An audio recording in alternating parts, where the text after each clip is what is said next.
Tenhle ten mototrip vzniknul úplně náhodou. Jednoho dne mi říká můj soused Tomáš, hele, jedu do Rakouska, mám tam rodinu, co tam vlastně jeden kemp, tak uvažuji, že bych tam na pár dní zajel. Co ty na to? Tak jsem kouknul, kde to je, a když jsem zjistil, že to je vedle Grossglockneru, tak jsem si říkal, to by mohlo být zajímavé. No a slovo dalo slovo a my vyrážíme i s mou partnerkou Markétou.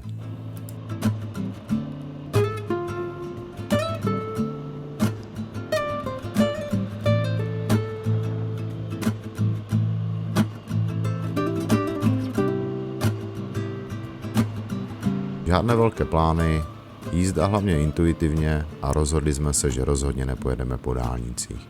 I na úkor toho, že tam nedojedeme hned první den.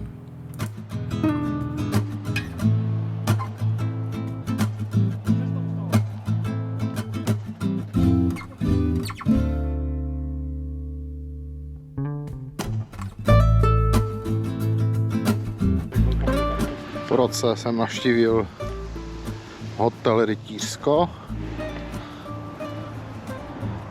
akorát v jiném osazenstvu. Předtím jsem byl sám. Slečno Markétko, jak se vám jede? Moc krásně. Jak se vám jede? Výborné. Jo? Děkuji za uptání. Jo, dobře. Tak tyhle záběry. to zachránil. OK. Tak jo.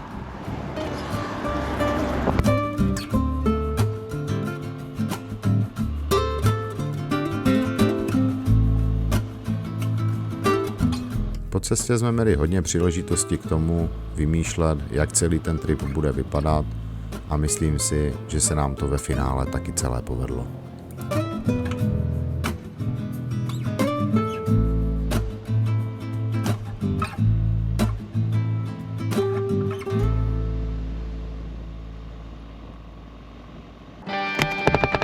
Jak to tu je se známkou?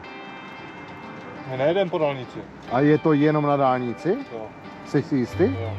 Není to i na silnici první třídy? OK. Pokud je to takhle, tak je to cajk. Dobré, tak jedem. Já jsem se chtěl jenom ujistit. Jo.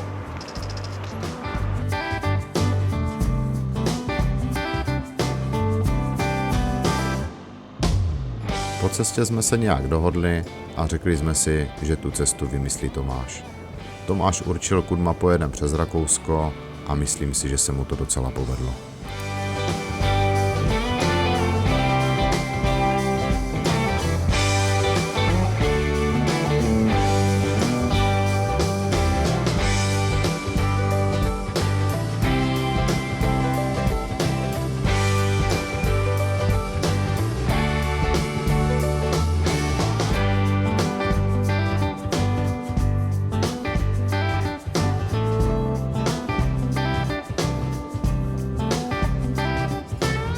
Připravoval nás na to, že našel nádherný kemp, a taky to tak bylo. Kdybyste chtěli, název budete mít tady ve videu toho kempu, po případě vám můžeme poslat souřadnice, ale bylo to tady opravdu úžasné.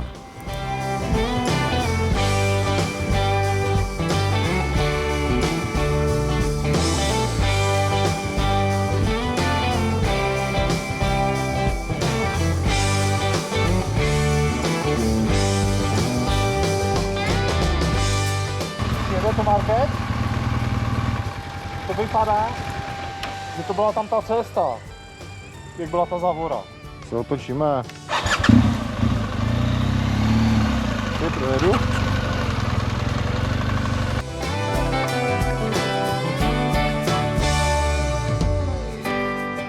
My jsme tady sice trošku bloudili, ale hned když skončí jezero, dáte se vlevo a dojede rovnou do kempu. Bylo to tady super, otevřeli jsme si pivo, dali jsme si koupačku, něco na večeři a jenom jsme chrochtali blahem v krásné přírodě Rakouska.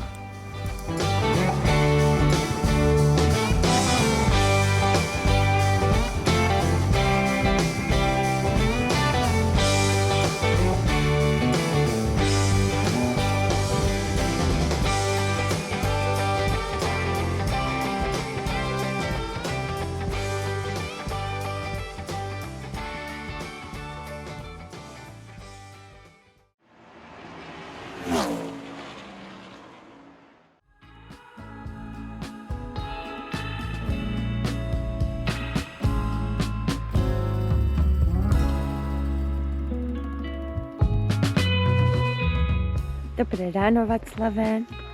Ráno, Marketko. Tak co nám to pěkného chystáš? No, dneska bude 3chodové menu. Čaj, uplatek a ovesné vločky.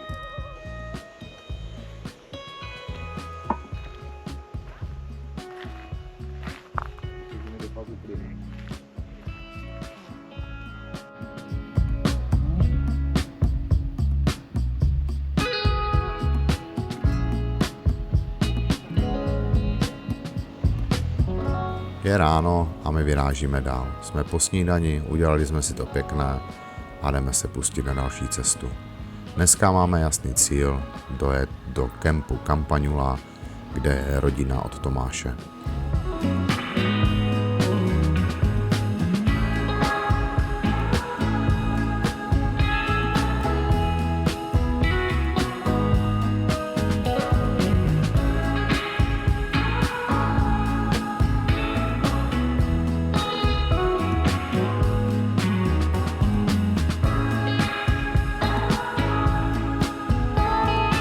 Cestu jsme si opět zvolili mimo dálnice a jeli jsme tady krásnýma cestama až do samotného kempu. Cestu jsme si užívali, jeli jsme na pohodu, nikde jsme se nehonili a jediný cíl byl dojet ve zdraví.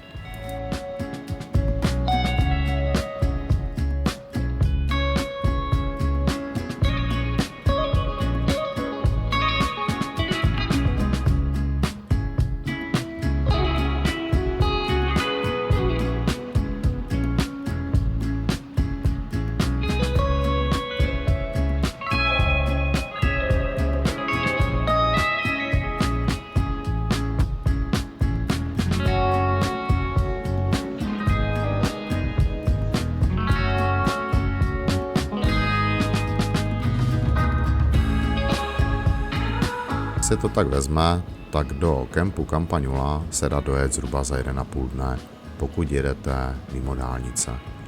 Ale už jsme to jeli potom i v září a zajeli jsme to v podstatě za 1 den. Takže je nejenom na vás, jak se rozhodnete, jestli to chcete pálit, anebo si to užívat tak jako my po tady téhle nádherné cestě. Luky, nepochopíš, dívej se, jo, uprostřed Alp se odehrávají takovéhle technické záležitosti. A prostě, hej, to tady nejsi, kamo, a normálně si ty věci tady odehrávají.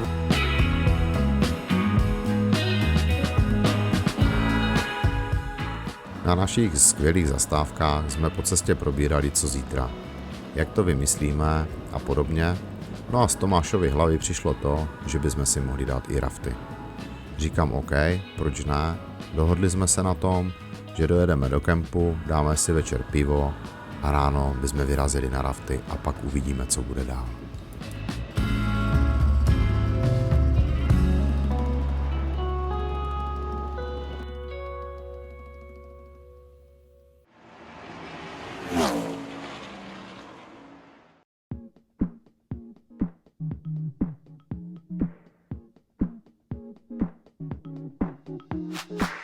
You got me going into overdrive.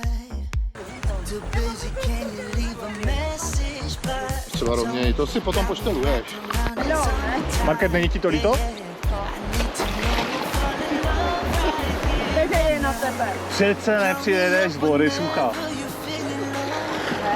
Jak by to vypadalo na té kameře? No super, kolik to tak může?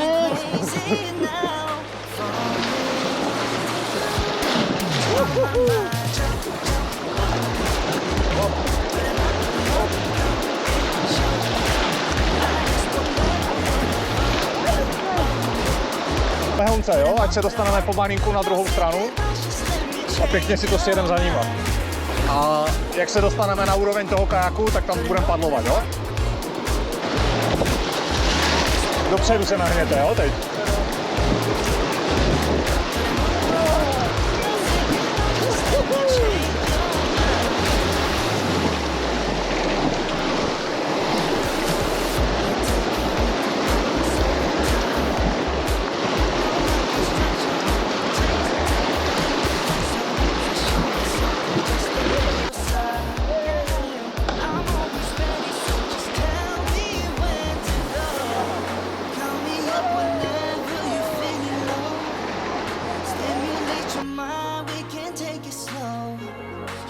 Kam to chceš jít?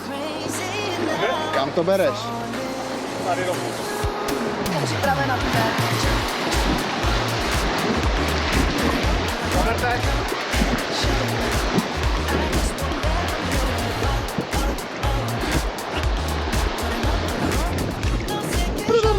Šéfko, to je náš šéfko.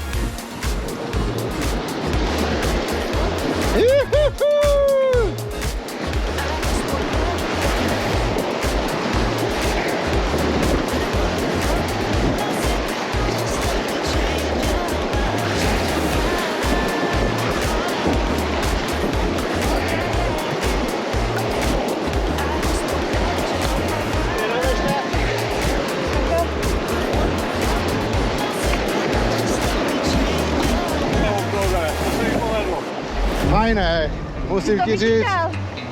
To vychytal.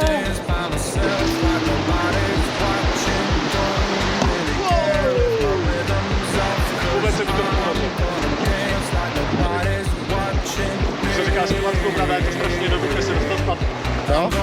Musíš s tím prostě padlo. Asi po zemí, pod vodou. Nohama, tak ty ho musíš dostat nad hladinu. Musíš ho položit na tu hladinu. A ono je zabereš, jo? Připravuj se.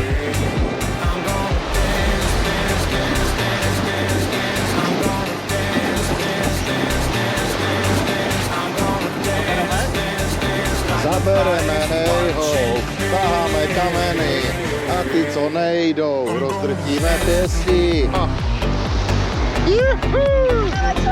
Tak pořádně, Marketo.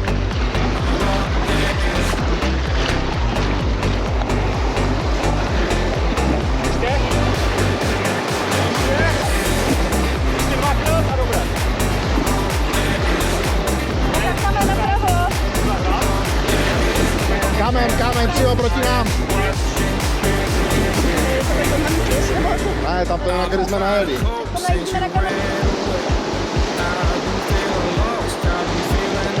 Kamen, tam je vpravo. Jdeme na kamen. Takhle.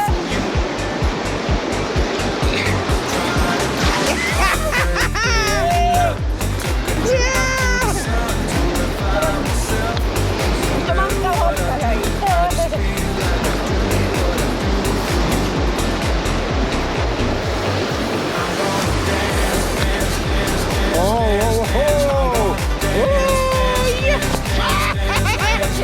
Co to dostal? Obračí. Zabrala málo. A jeden. Hop. A hop. A hop. A hop. A hop. A hop. A hop. A hop. A hop. A hop.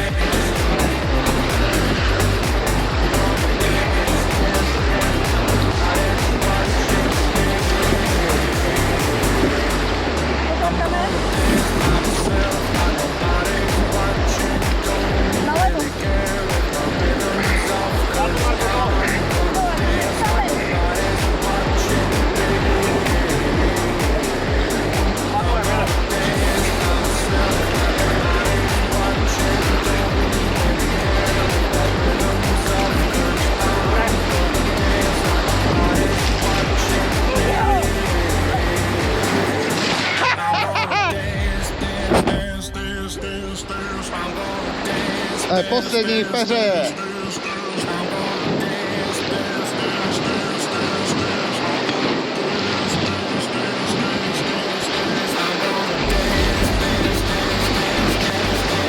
A hopla.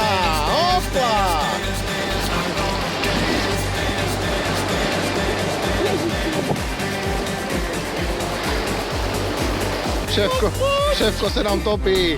Achtung, Achtung.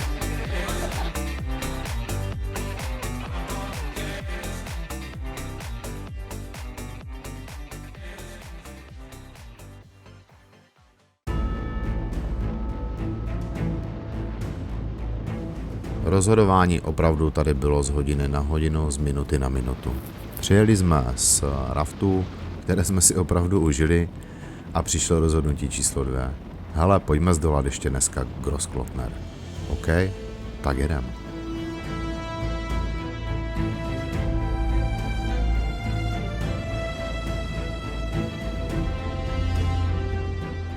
A první vtipný zážitek přišel na tady téhle odbočce. My jsme si mysleli, že na Grossglockner se jede tudy a tak jsme tady odbočili. Na druhou stranu musím říct, že jsme udělali dobře, protože sice to bylo slepé, ale bylo tady nádherná cesta a nádherné místo a nádherné vodopády.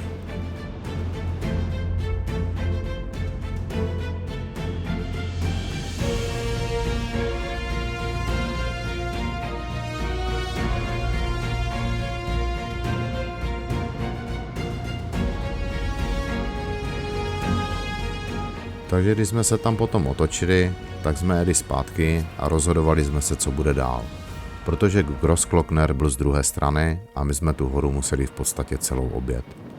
Nicméně jsme se hecli, pustili jsme se do toho a i přesto jsme na ten Grossglockner vyrazili a pustili jsme se do něj. A myslím si, že potom, co uvidíte za chvíli, tak jsme udělali velice dobře.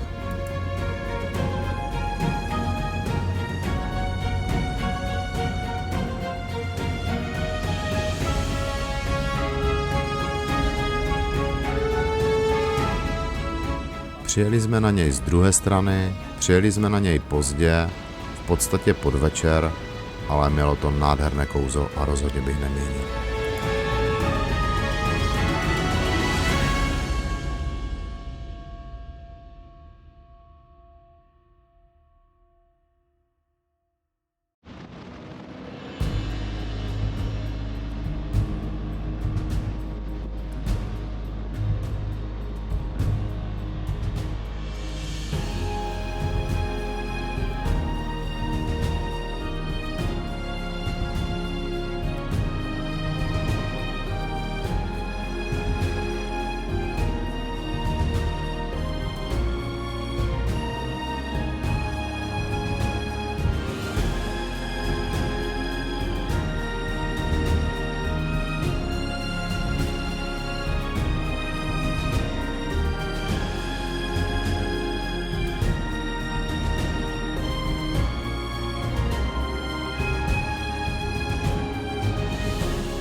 Vemte si, že ve své podstatě my jsme ráno jeli na rafty, pak jsme jeli tady, zabloudili jsme a i tak jsme to všechno stihli v jeden den. A musím říct, že tak, jak jsme to neplánovali a jeli jsme to opravdu takhle na pankáče, tak to bylo super. A co mě na tom nejvíc bavilo, že jsme tam byli podvečer, byl tam klid a superové bylo, jak to slunce se lámalo přes ty hory.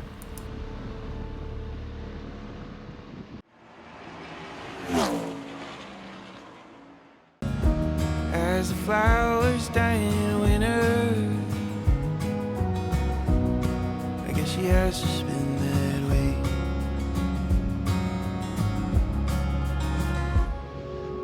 Don't buy plastic flowers. To k tomu říct, byl to skvělý nápad. Když si to vezmete, 1,5 dne jsme jeli tam, 1,5 dne jsme jeli zpátky a 1 den jsme strávili na raftech a na Großglockneru. Všechno se to dá stihnout za pár dní a je to jenom o tom, jak si to načasujete a naplánujete. Rozhodně Großglockner, rafty, Campagnula za to stálo.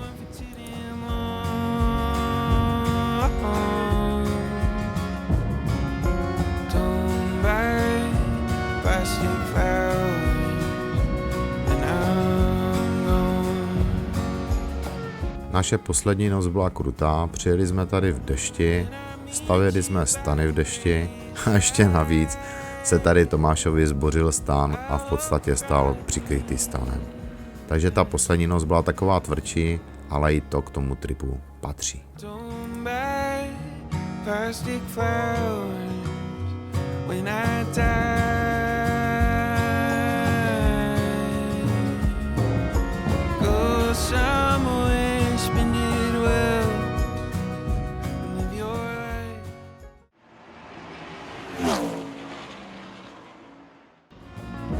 And if you mourn me, don't mourn for too damn long. My se s vámi loučíme z tripu, který přišel úplně náhodně a byl skvělý a plný zážitků. Děkujeme, že jste to zhlídli až do konce a uvidíme se příště. Čaute.